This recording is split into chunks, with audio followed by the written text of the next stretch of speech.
BFM Business, midi, l'heure H. L'invité avec Edwige Chevrillon. Je vous le disais, il y avait donc la pandémie sanitaire, maintenant il y a la pandémie des fake news, les deux sont liés. Pourquoi? On voit ça tout de suite avec celui qui est le président de la Villa Numéris, c'est un think tank qui réfléchit justement sur toutes ces questions et qui publie S'informer demain, lutter contre le virus des fake news. Et c'est donc dans la collection en ligne et après aux éditions de l'Observatoire. Je vais y arriver. David Lacomblette, bonjour. Bonjour. Merci d'être là en studio. C'est vrai que les fake news, on a l'impression qu'on n'en a jamais autant. Il suffit de voir sur le virus lui-même, qu'est-ce qui s'est passé, pas passé, est-ce que c'est contagieux, à partir de quand? Enfin, les fake news, on a été envahi de fake news. Oh, il faut voir qu'on a été envahi d'informations. Oui, aussi. Plus d'un article sur deux, une minute sur deux en télé ont été consacrés au coronavirus. Et comme Internet est devenu le principal vecteur d'information, c'est aussi devenu le principal vecteur des manipulations de l'information. Et c'est vrai qu'à chaque crise, il y a une explosion, on a l'impression qu'il y en a toujours plus. Si vous regardez les Gilets jaunes, on avait déjà le sentiment qu'il y avait beaucoup de controverses, de manipulations à des fins idéologiques. Et là, effectivement, on a une explosion supplémentaire. Pour une raison très simple, c'est que les fake news sont partagées plus vite, plus rapidement que les informations vérifiées. Donc le match devient un peu inégal pour des médias Pourquoi elle traditionnels. circule plus vite? Parce qu'elle émet une information, elle peut, même si elle est véridique, elle peut circuler très vite. Oui, mais parce qu'elles sont rigolotes, elles nous sidèrent, et elles nous sidèrent tellement qu'on a envie de les partager.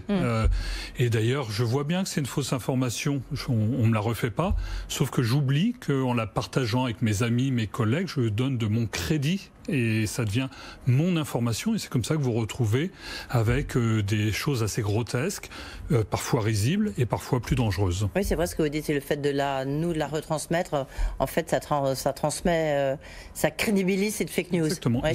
Vous parliez de virus, effectivement, on est dans cette analogie où ça se passe de bouche à oreille, mais de bouche à des millions d'oreilles.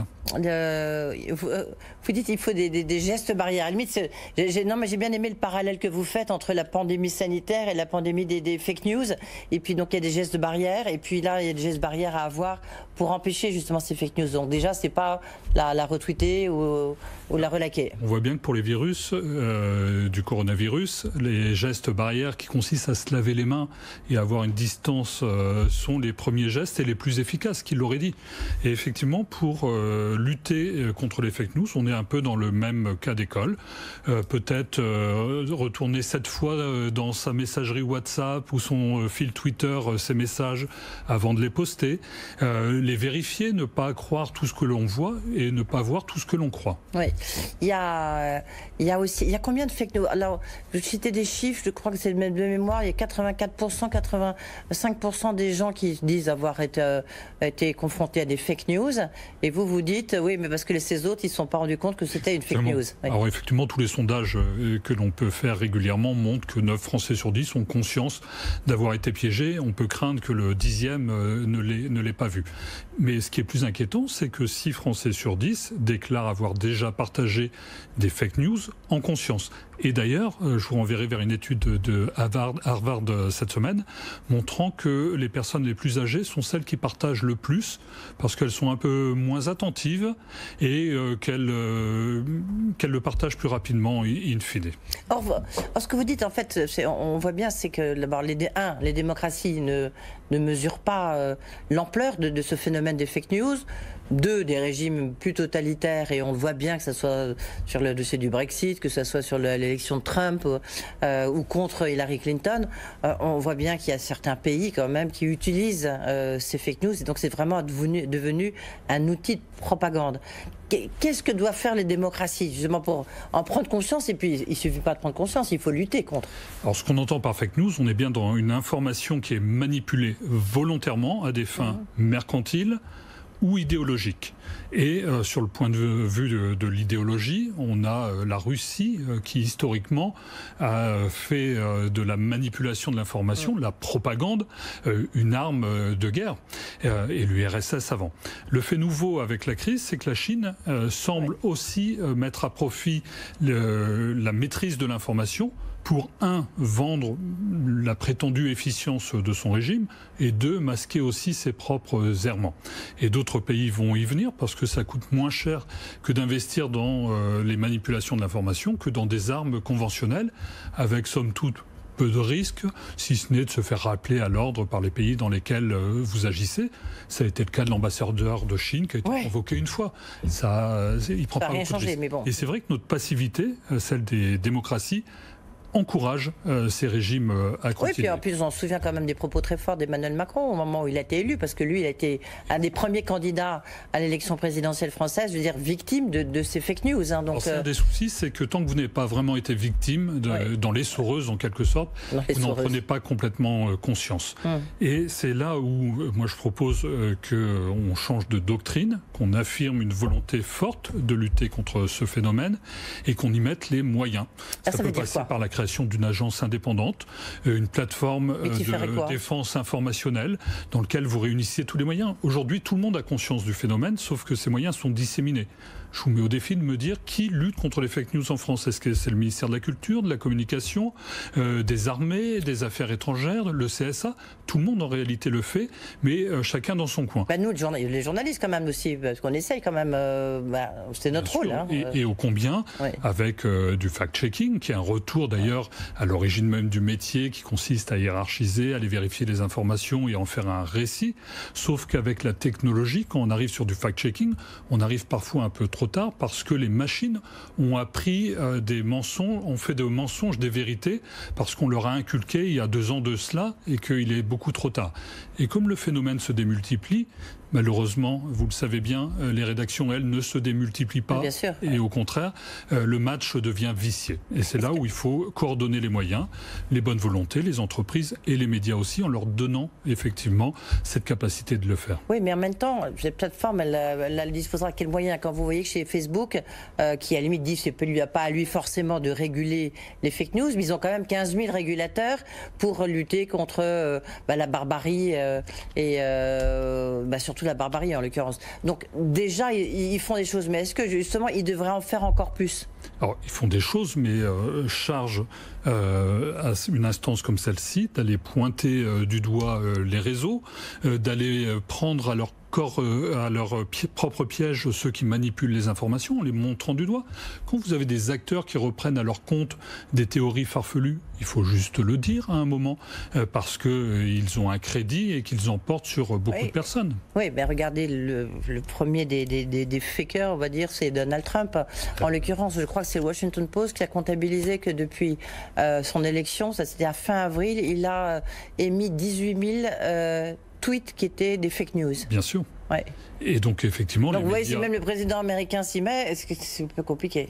Effectivement, au royaume des fake news, Donald Trump est son empereur. Et charge aux médias, et ils le font aux États-Unis, de pointer du doigt ce qui relève de la manipulation, de l'erreur et l'interprétation. C'est en cela que la technologie peut aider également en proposant des grilles de lecture.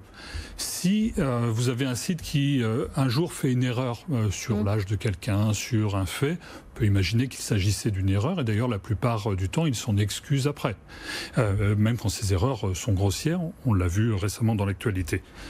Si vous avez des sites qui systématiquement déforment cette vérité, on peut les repérer et imaginer qu'ils sont dans une phase de manipulation de l'opinion.